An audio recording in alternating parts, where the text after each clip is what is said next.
So I'm doing a follow-up video to my last one, which was where I announced that I was getting the Nissan Xterra ready to be sold. And so I wanted to respond to a couple comments, not in any type of argumentative or combative type way, but there's a few different comments talking about like, it didn't make sense. Why did I really have to sell the Nissan Xterra? Why didn't I keep it and park it in the backyard? You know, it would have been a cool relic for my kid when he's eventually able to drive. And I think there was another good one that was like, lesson learned: if you end up getting married, buying a house, and having a kid, you lose all of the things that you love. So that was kind of a funny one. And so after rewatching the video that I had posted, you know, I made a good case for why I wanted a newer and more modern vehicle, and specifically a pickup truck. But I didn't really describe exactly what led to the decision-making process of actually selling the Nissan Xterra. So I thought I would provide a little bit of behind-the-scenes context on the exact timeline, because my YouTube channel is not really a live stream. It's not always chronological. In this case, I set on the video saying that I was getting the Xterra ready to sell for about 3 months or so, because honestly, it was very painful to post that one. I didn't want all of my internet friends on YouTube to start running away, because I enjoy talking trucks with everybody on the internet. So I wanted to give a little bit of context on the timeline. I bought my Toyota Tacoma November of 2022. I sold the Nissan Xterra at the end of April, early May of 2023. So there was about 6 months that I actually had both vehicles.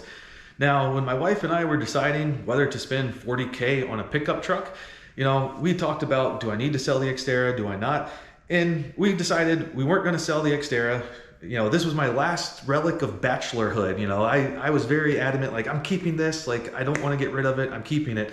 And so, you know, we decided, even without whatever money I could get from selling it, that, you know, let's go ahead and still buy the Tacoma, although my wife did predict that the eventual end would happen where I would end up selling the Xterra. But credit to my wife, she knew she couldn't make me do that. She knew I had to reach that decision on my own. So during that 6 months that I owned both vehicles, what I quickly realized is that now that I had a more modern, comfortable vehicle, there was literally never a situation that I would have preferred to drive the Xterra.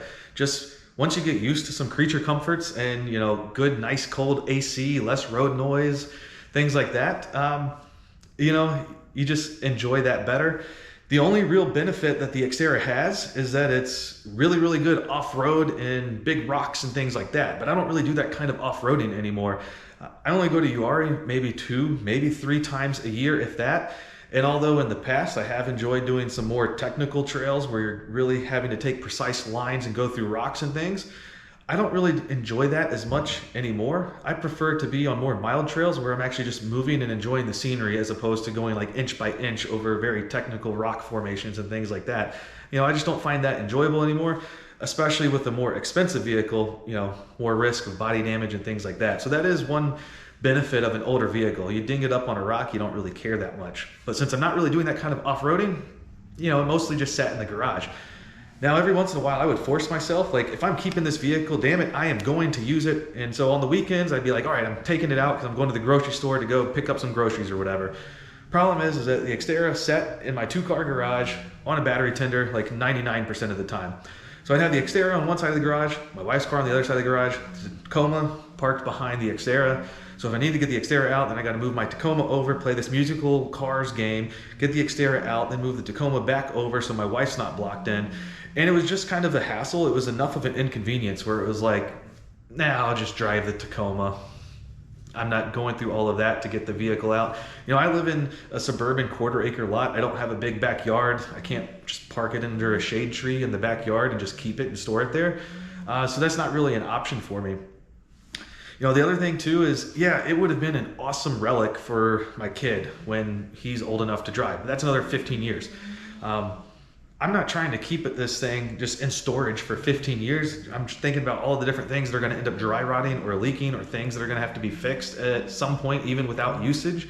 It just didn't make sense to keep this thing long enough to give to him. And you know what? Even this new modern Toyota Tacoma in 15 years will be a relic, and he can have that relic too, you know? So I don't think that that was necessarily a strong enough reason to keep it, even though it definitely would have had sentimental value and would have been an awesome toy when he's old enough.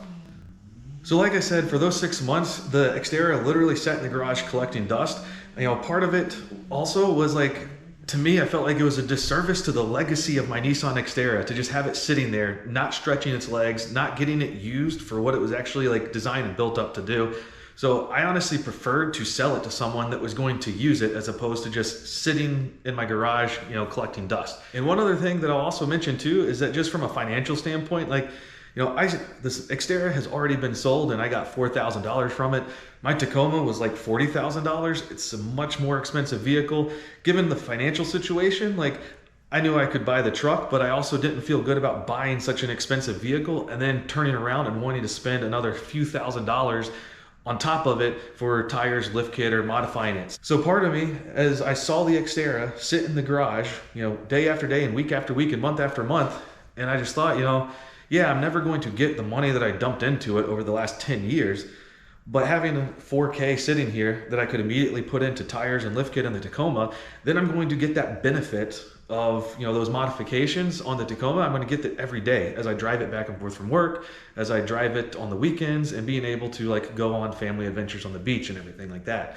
So I personally kind of choose to look at it as I wasn't getting rid of the Nissan Xterra as much as it is reincarnation. Like, I had a $4,000 hunk of steel that was built up for off-roading that I didn't really use anymore.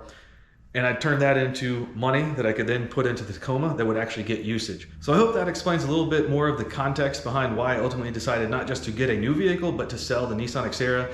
Like I said, it was bittersweet. I enjoy making YouTube content on the Xterra. I've enjoyed using that vehicle and building on that vehicle. I did keep a couple trophies. Still got the camshafts that I took out of the engine when I did the cam swap, when I did the timing belt and cam swap project. So I got a couple sentimental pieces that I still store around the garage just for old time's sake. You know, ultimately, it was just time to move on.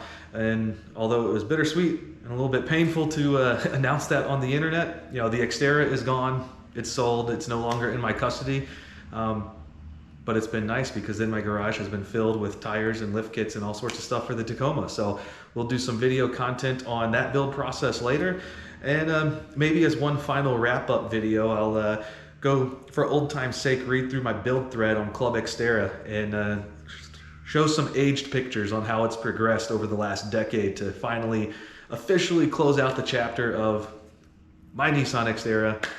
So appreciate you watching, appreciate the support as always. As I've always said, if you have questions, check out the About section in my YouTube channel. You can send me an email. I still know stuff about Nissan Xterras. It doesn't evaporate and it doesn't disappear just because I drive a Tacoma now.